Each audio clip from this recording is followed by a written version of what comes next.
Bonjour et bienvenue sur Quatrième de couverture. Aujourd'hui, je suis avec Alexandre Fabre. Bonjour Alexandre. Bonjour Jocelyne, enchanté. Enchanté.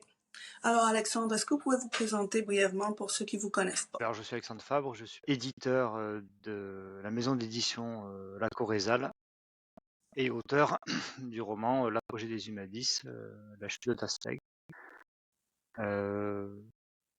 J'ai fait mes études à Toulouse dans le domaine de la biologie, biologie de laboratoire et spécialisé principalement en tant que technicien de laboratoire. Parfait. Je voudrais commencer par la Corézale un peu rapidement. Oui. Qu'est-ce qui vous a amené à créer une maison d'édition? Pourquoi une maison d'édition et pas simplement vous lancer dans l'auto-édition? L'idée c'était de proposer on va dire une maison d'édition spécialisée dans la science fantasy. Ok.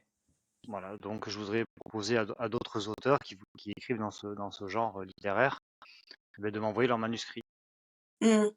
Voilà, c'était ça l'idée, parce que il n'y avait pas vraiment de maison d'édition spécialisée dans ce genre littéraire-là. Ok. À Toulouse ou en France en général? En France, même à l'étranger, si jamais il y a des gens qui sont intéressés à m'envoyer leurs manuscrits.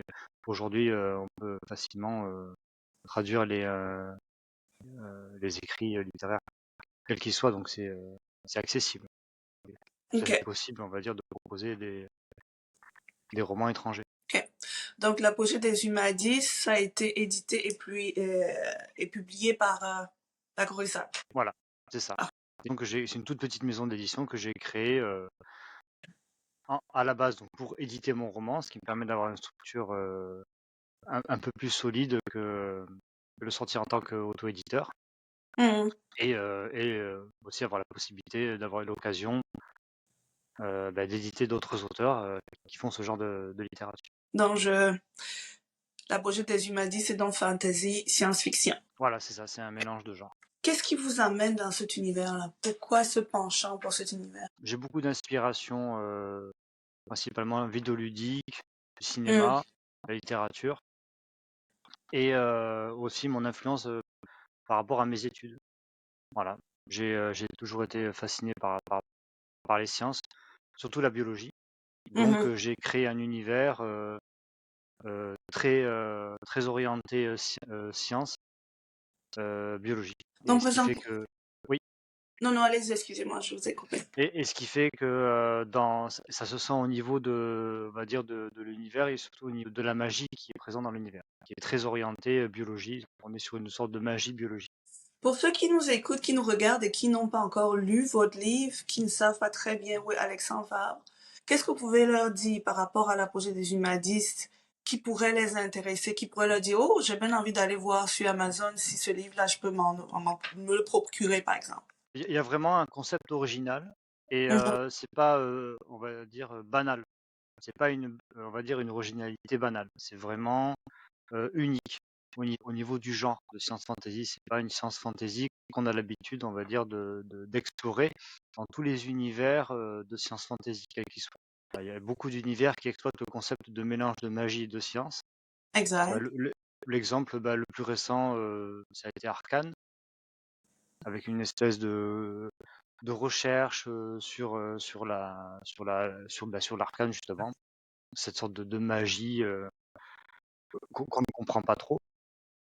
Et il y a tout ce côté avec l'ambiance steampunk et tout l'aspect scientifique, recherche. Il y a un petit peu politique. Donc on est sur un peu le même esprit, mais il y a vraiment une singularité dans l'univers, avec ce côté biologie.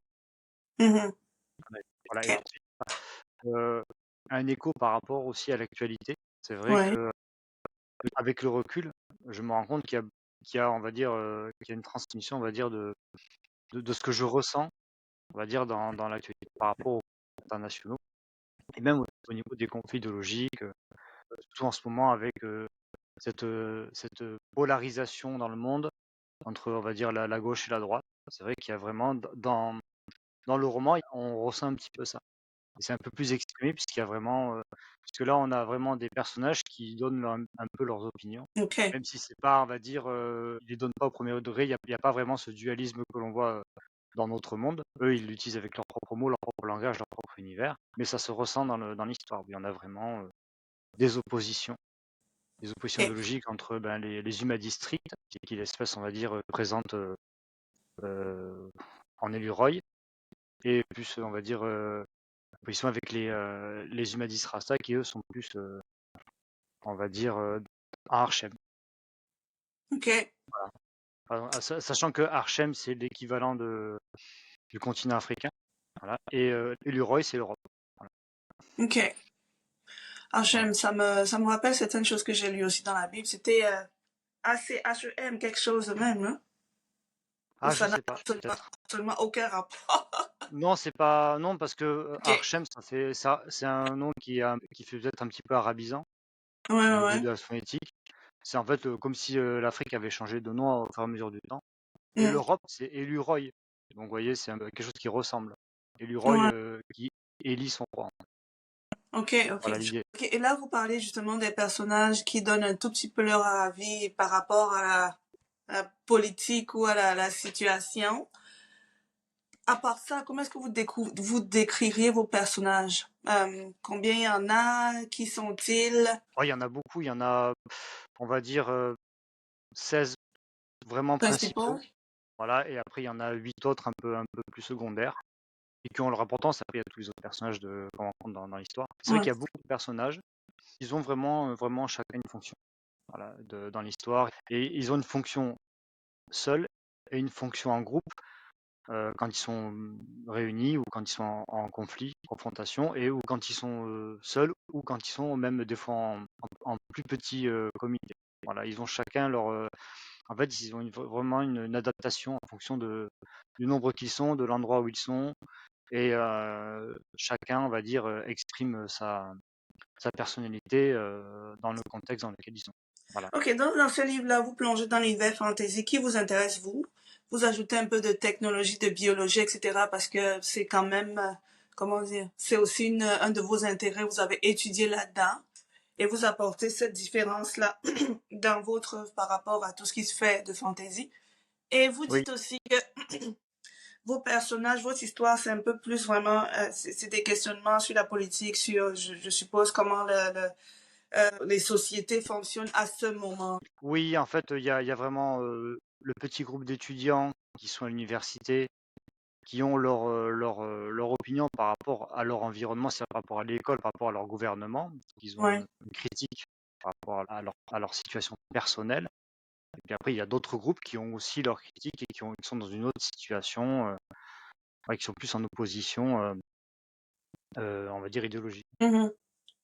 On a Est-ce vraiment qu'il des y a, élèves qui sont. Oui, et est-ce qu'il y a des personnages là-dedans qui posent des questions ou alors qui critiquent des choses que vous, personnellement, vous critiqueriez ou c'est absolument, ça non, n'a rien à non, voir pas, avec vos non, pas propres. forcément. C'est Ok. vraiment lié à l'univers. Après, on peut interpréter comme on veut, mais il y a pas vraiment, on va dire, mes avis personnels Mhm. dans le roman. Non. J'ai vraiment un détachement par rapport au personnage.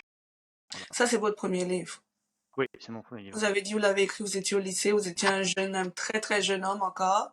Oui, C'est très, très, très rare que le premier livre de quelqu'un soit super éloigné de lui-même. Donc, je suis assez impressionnée, là, je sais. Ça veut dire que vous êtes capable de faire un détachement complet par rapport à l'œuvre que vous écrivez. oui, surtout qu'il y a beaucoup de personnages. Ouais, Même ouais. si je me suis inspiré de personnages de la vie réelle, c'est moi plutôt comment je les imagine visuellement, mais à aucun moment ils ressemblent aux personnes que je connais. Je les ai pris, je les ai décomposés, j'ai recomposé par rapport à l'univers, je les ai associés, dissociés les uns les autres, et ça fait une recette assez intéressante. Et ça a permis surtout d'explorer tous les aspects de l'univers, Hmm. de leur monde, en fait, dans leur situation précise. Voilà. Ok, je Parce que, comprends. parce que Et à la fin du premier roman, il y a une suite qui est évidemment prévue, que j'ai commencé, et qui suit totalement, on va dire, ce qui est fait dans le premier. On suit vraiment la logique, et les personnages évoluent beaucoup.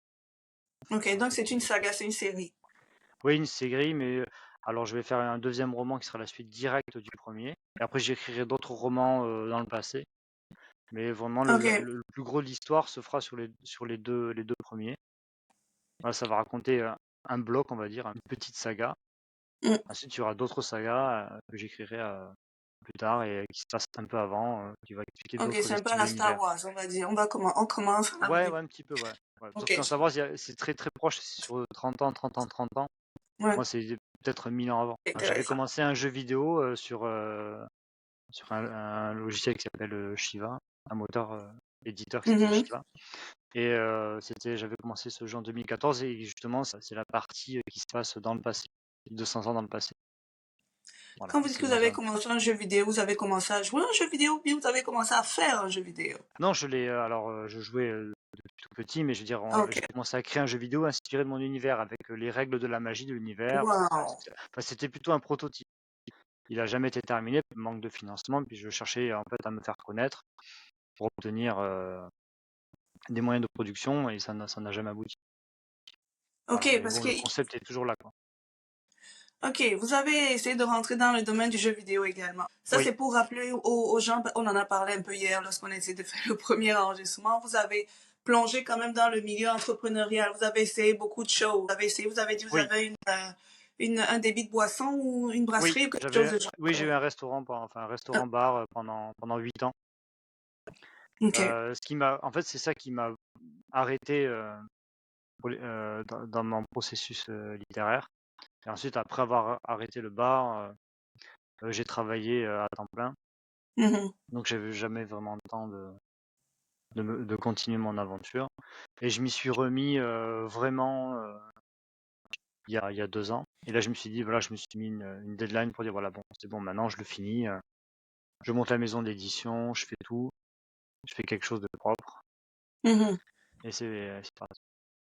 Mais Voilà. Alexandre, qu'est-ce qui vous intéresse précisément dans le domaine littéraire? Parce que vous avez essayé plein de choses et vous êtes revenu, vous avez commencé ça à l'époque, puis vous y êtes revenu. Oui, Ça veut dire qu'il y a quelque chose qui vous attire particulièrement ou alors que vous n'avez pas pu oublier, vous avez voulu recommencer? Qu'est-ce qui vous attire là-dedans? je pense il y avait encore des sujets qui n'avaient pas été traités dans les médias, parce qu'entre le moment où j'ai commencé à écrire le roman, il y avait beaucoup de livres, de séries, de films qui n'avaient pas encore traité les sujets que je développe dans ce roman. Mhm. Entre-temps, il y en a eu qui sont sortis, mais pas de la même manière que ce que j'avais écrit moi. Voilà, Donnez-nous un notamment exemple de quelque chose qui est sorti et qui, pour vous, ça ressemble un tout petit peu. la série The Last of Us. Ok, ok, ok, Voilà, ok. parce qu'à un moment donné, il y a des champignons qui transforment les humains en zombies. Et moi, j'avais déjà écrit, il y a une partie qui concerne un peu ce passage-là.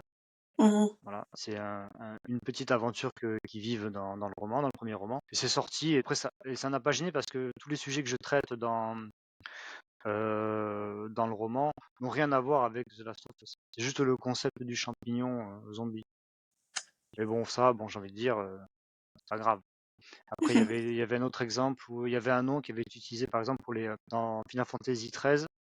J'avais un nom pour nommer les invocations. J'avais appelé ça les symbioses. Et j'ai changé le nom. Il me semble que vous l'avez lu un petit peu le roman au Ouais, début. ouais, ouais. Voilà, il y a les spiribioses. J'ai changé le mot de symbiose en spiribiose parce que pour éviter que ça ressemble Ouais. au nom. Il y a d'autres éléments comme ça qui sont arrivés petit à petit. Par contre, le concept fondamental que j'ai développé, qui est vraiment unique, c'est le système de la magie biologique avec un concept d'aura, enfin de portée pour les Mhm. sorts, en attaque et en défense. Et il y a un système de jeu de distance entre les attaquants et les cibles.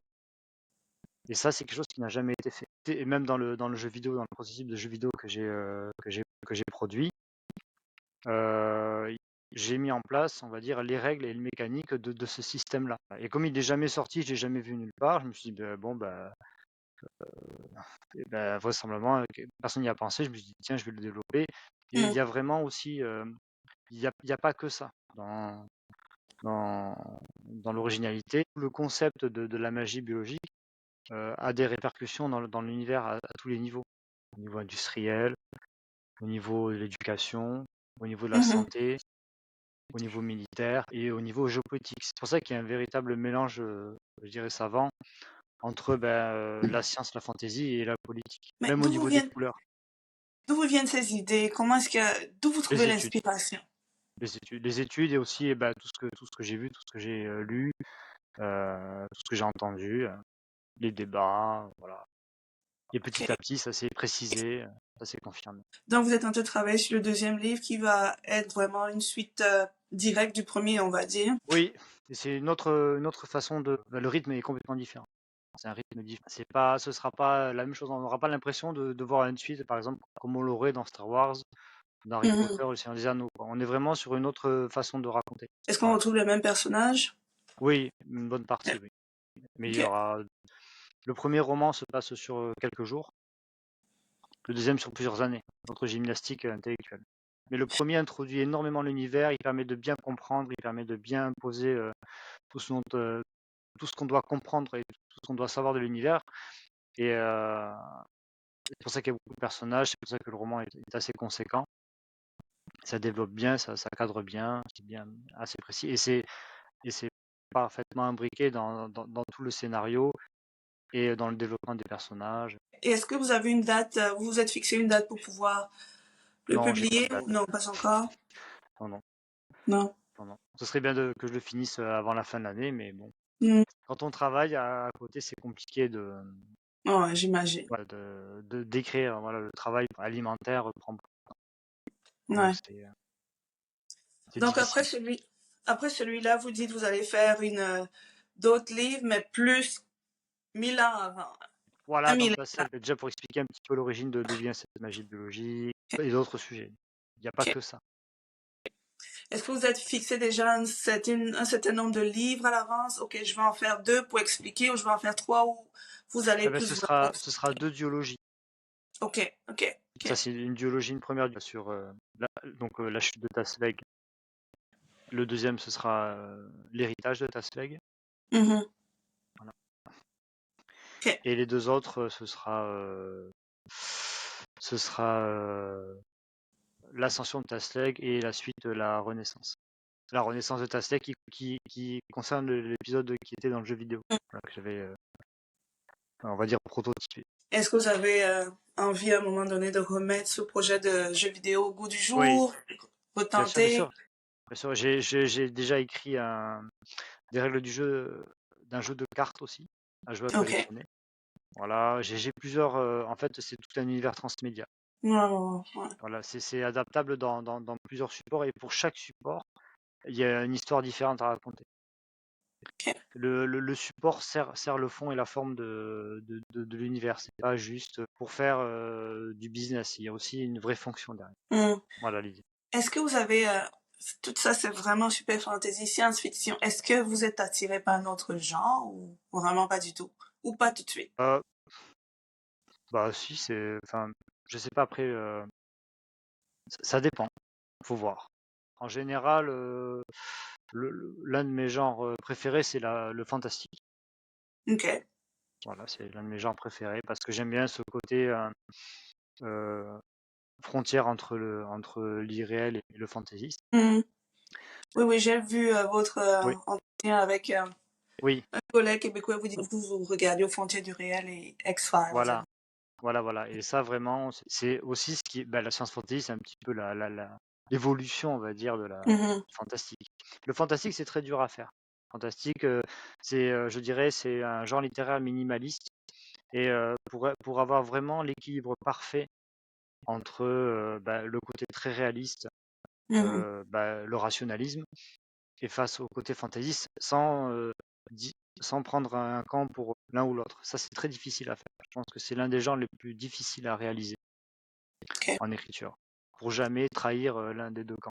Donc on va pas aller dans le dans l'humour, la comédie. On va pas y aller. Voilà, alors, j'en fais un peu, hein.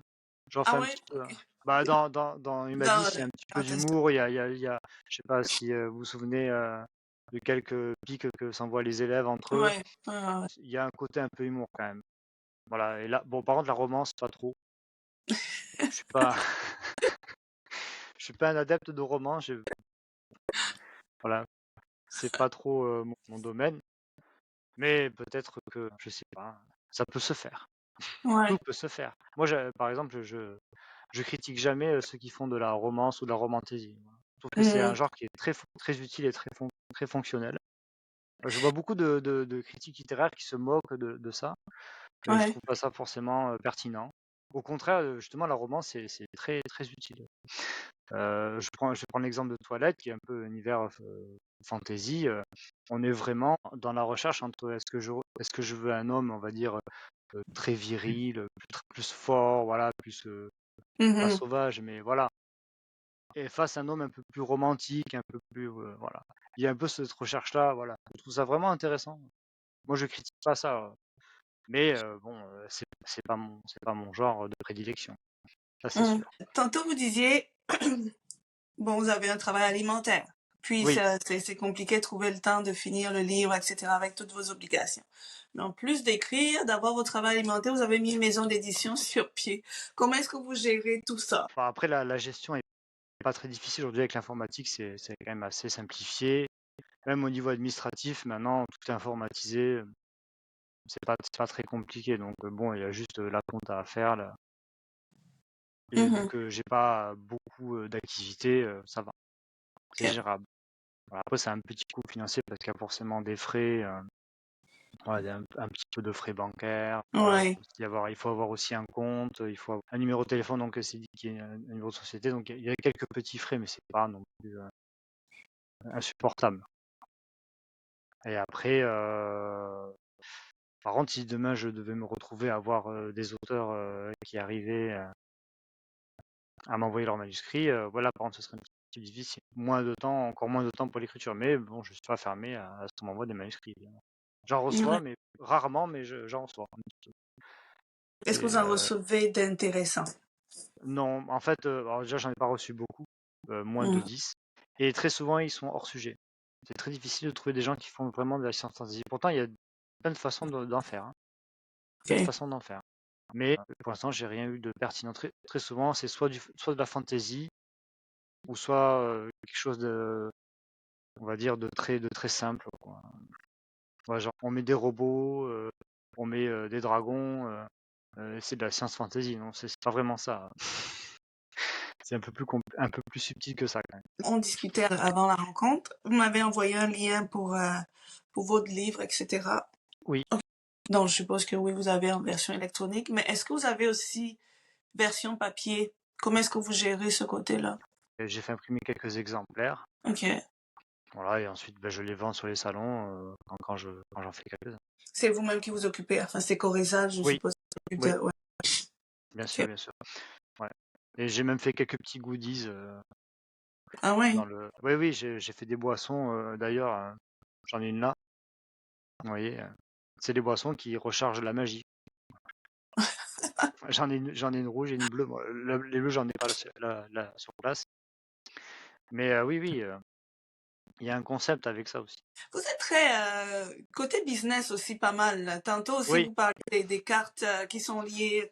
Il y avait plusieurs supports pour votre, I don't know oui, comment dire, votre brand. Et puis vous avez des boissons énergisantes ou? oui, c'est boissons énergisantes que je peux qu'on peut customiser avec un petit texte, Ok.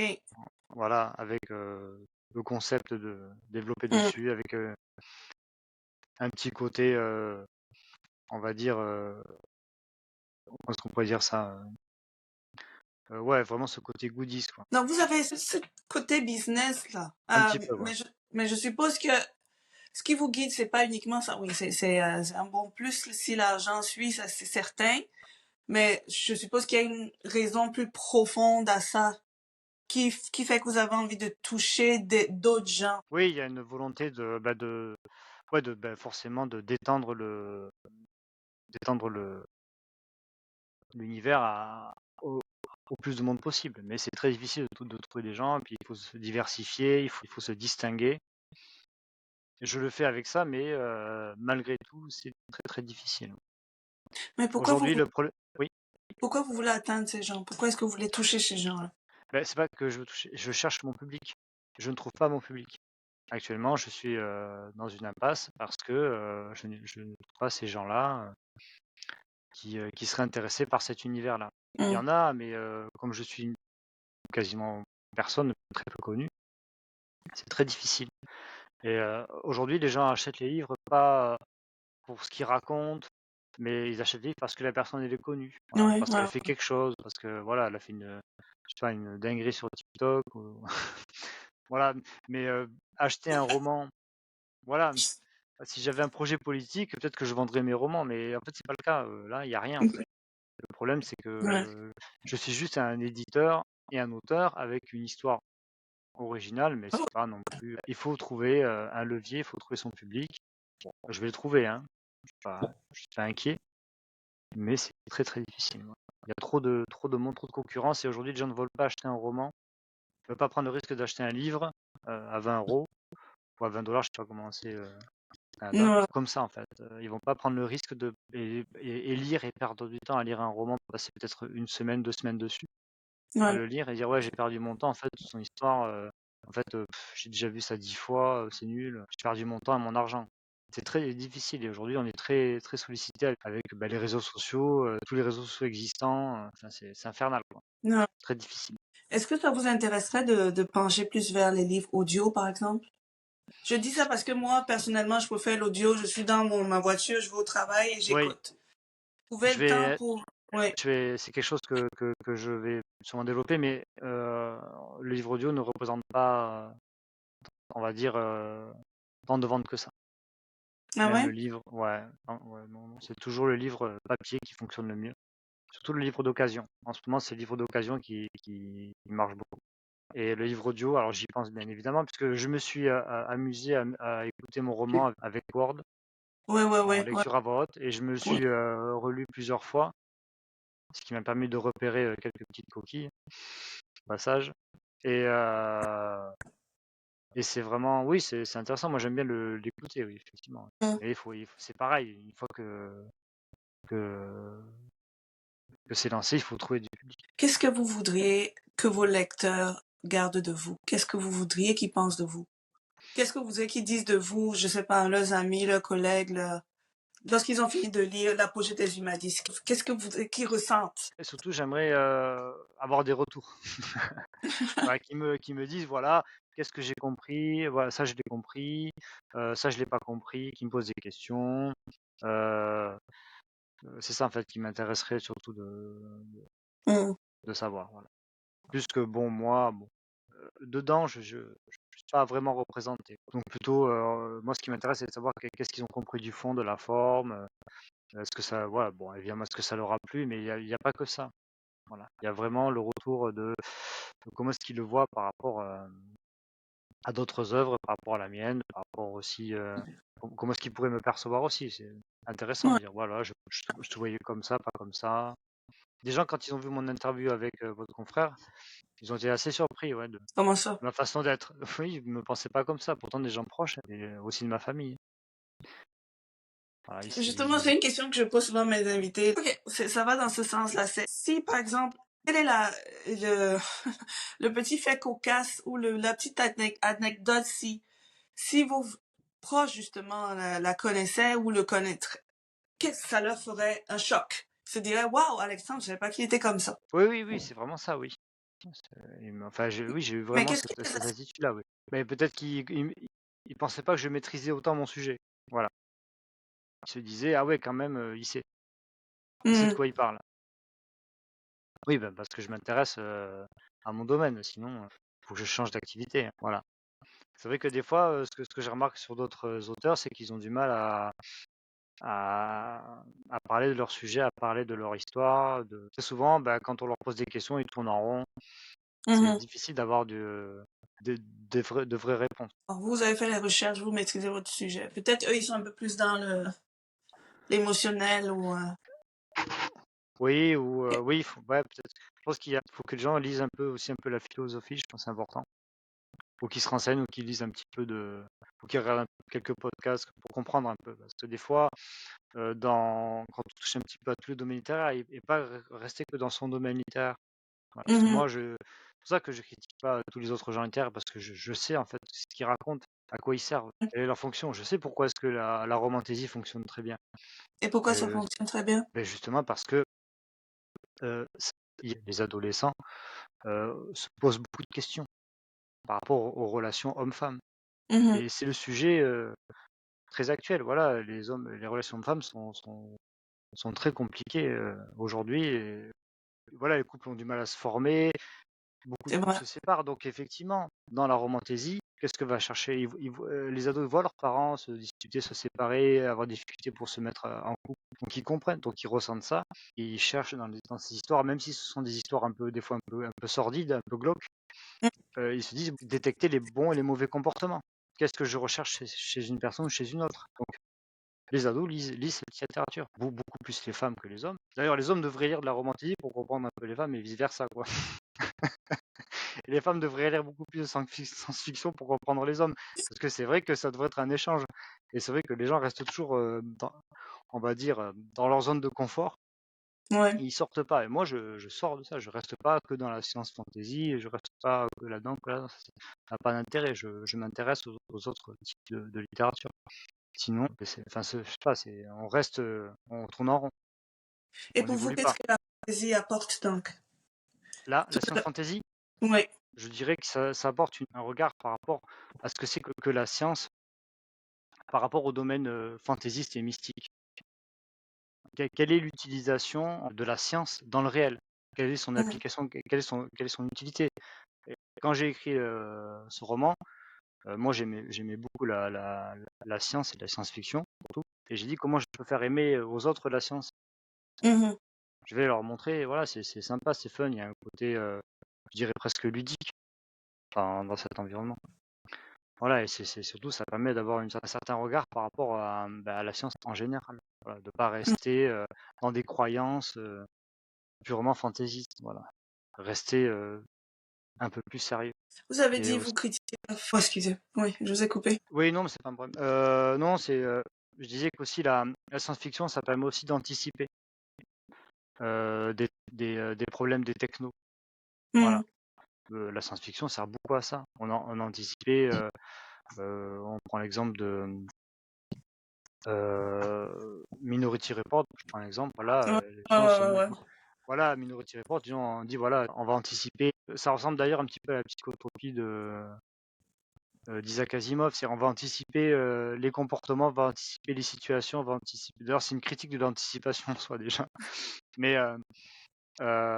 et on va pas prendre de décisions en fonction de ce qui va se passer dans le futur, non, il faut faire attention parce qu'il se peut très bien qu'il y ait un petit souci, une erreur de calcul ou quoi. Voilà, c'est ça, anticiper les risques. Mhm. C'est à ça que sert la science-fiction. Et rationaliser la fantaisie aussi. Donc vous disiez que vous ne jugez pas, vous ne critiquez pas forcément les autres genres, mais Non. la plupart du temps quand je discute avec certains auteurs, j'entends souvent que la facilité, le genre facile, qui est super facile à rentrer et apparemment qui est plus rentable que les autres, ce serait l'horreur et l'épouvante. Euh, pour vous, à quoi ça sert ce genre-là? Et est-ce que Ah bah vous justement, seriez abandonné? rationaliser les peurs. Toujours, c'est une question de se rassurer. Voilà, on se rassure. Voilà, moi, j'ai un projet d'écrire un roman horrifique, Ok. mais toujours dans l'univers science fantasy. Voilà, donc avec plus un côté. Là, dans la polysémie, c'est plus la géopolitique. Ouais. Mhm. Et là, j'ai écrit un roman que j'ai dans un placard. C'est un roman, on va dire, de science fantasy, mais avec une histoire d'horreur. Et se dire, bah, peut-être aussi faire rationaliser par rapport à la mort. Ça peut être aussi ça, c'est un des sujets du roman que je voudrais développer, voilà. Et pas prendre des décisions des fois par rapport à sa vie, à sa survie. Bon, je veux pas spoiler le roman alors que je l'ai même pas écrit, mais mais ouais, je sais ce que je veux mettre dedans, qu'est-ce que ça va raconter, quelle est l'histoire, le début, la fin, voilà.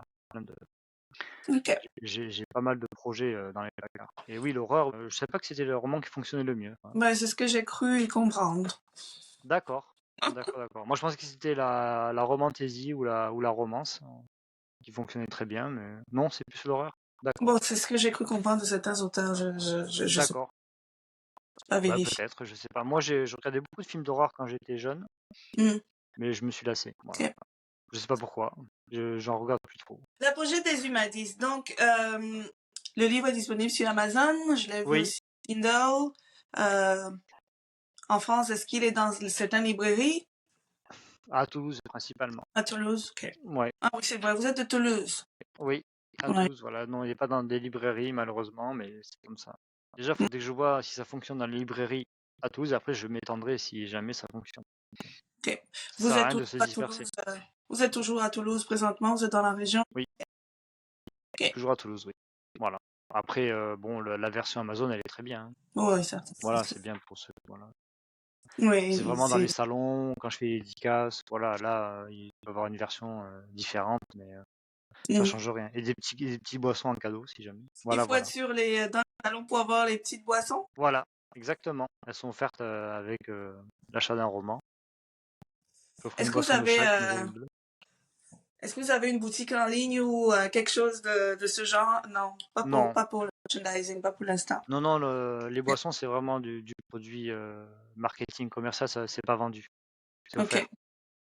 Mais merci beaucoup d'avoir été avec nous aujourd'hui, Alexandre. Est-ce que vous avez un dernier mot pour ceux qui nous écoutent ou nous regardent? Ben, écoutez, vraiment, n'hésitez pas à aller sur Amazon, lire déjà le premier chapitre qui est disponible voilà, pour tout le monde, pour ceux qui voudraient, qui s'intéressent à ce genre de littérature, en espérant que ça puisse les convaincre de pouvoir commander un. Et aux auteurs qui auraient des récits à me proposer, je suis toujours là pour recevoir leurs manuscrits. Voilà. Donc il faut se rendre sur le site et voilà, vous verrez. Il y a tout ce qu'il faut pour vous expliquer la procédure d'envoi. En fait, en France, le problème qu'on a en France, c'est qu'il n'y a pas d'argent. La plupart de l'argent qui est présent, c'est de la subvention de l'État. Ouais. Voilà. Et donc pour avoir la subvention de l'État, il faut être copain avec machin. C'est un peu une mafia. Alors c'est pas une mafia qui veut impérativement s'approprier les financements, quoi. C'est juste que ils ont des thématiques, des sujets. Ils doivent être mis en avant. Peut-être il y a l'inclusivité, aussi ça, le machin. Et au final, ça marche pas. Contrairement à la vision plutôt américaine, nord-américaine, et un peu canadienne. Bon, canadiens sont un peu plus équilibrés. C'est le milieu, au milieu des deux, mettons.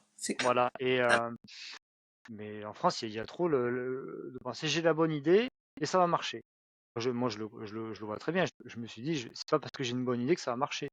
Je fasse un petit peu plus. Donc j'ai fait le jeu vidéo, j'ai fait les boissons, voilà, je traite de sujets. Je me suis intéressé au milieu de la littérature, aux autres genres littéraires, etc. Et là, je me suis dit, bon, là, je vais me bouger. Voilà. Et malgré ça, c'est difficile. Hein. Il faut être encore meilleur. Il faut être encore meilleur et proposer d'autres choses. Voilà, il faut jamais abandonner. Et vous avez une niche assez spéciale. Oui, je sais, mais c'est pas grave. Il y a un public. Si moi j'écris sur un public, faut juste l'attendre. Oui. Voilà. Mais je vais le trouver. Hein. Ouais. Je suis inquiet. Et dites-moi, la corrélation, d'où ça vient ce mot-là? C'est un mélange entre corrélation et causalité. Ok. C'est un neologisme, en fait, entre les deux. D'ailleurs, science fantasy, la science, c'est le côté réel, et la fantasy, c'est le côté réel. Ouais. Et la causalité, c'est tout ce qui est observationnel, enfin tout ce qui est cause-conséquence, et la corrélation, c'est culturel. Ok. Voilà. Nature, culture, voilà. Science, fantasy, voilà. Réel, irréel, enfin réel, virtuel. Ouais. Voilà, c'est ça le. Faudrait le savoir, par exemple. Mais c'est dit dans le site, hein, sur le site, c'est expliqué. Ok. Voilà. Mais je prévois d'écrire un livre, un essai philosophique sur ça, sur corrélation et causalité entre nature et culture. Ok. Donc ça, c'est un genre. Ok. Un essai philosophique. Ça, c'est intéressant. Voilà, bon, c'est un petit truc, hein, c'est pas pour expliquer le concept. Voilà. Ben, merci beaucoup. On garde contact et puis. Oui, merci.